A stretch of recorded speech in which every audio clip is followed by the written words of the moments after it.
17课，法利赛人叫耶稣定一个负真人的罪。耶稣过来圣殿，真人来听伊的教示，伊真侪日伫圣殿教示人，因常常来听伊，聆听耶稣。法利赛人爱试耶稣，因讲耶稣伫圣殿，咱通用问题试伊。因有带一个歹的负真人来，因甲耶稣讲：“阮有一个问题要问你。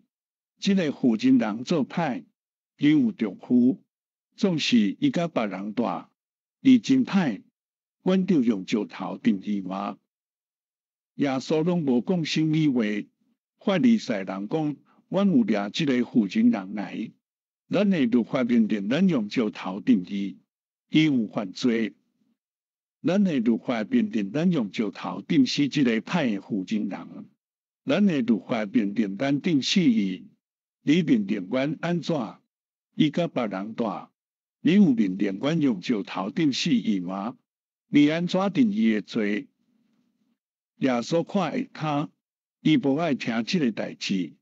法利赛人真侪摆问耶稣，因爱试耶稣。法利赛人问：“阮就用石头定死这个做歹的负真人吗？”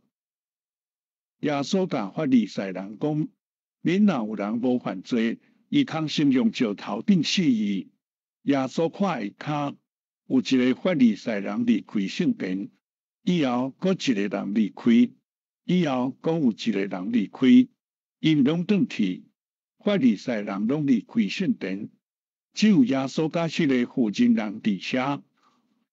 耶稣问伊讲：“定你的罪的人伫倒位？因去倒位？点无人定你的罪？”负真人讲：“主啊，无人定我的罪。”耶稣讲：“我也无要定你的罪。你转去甲你的丈夫住，转去唔通过犯罪。”看约翰第8章第3节到第11节。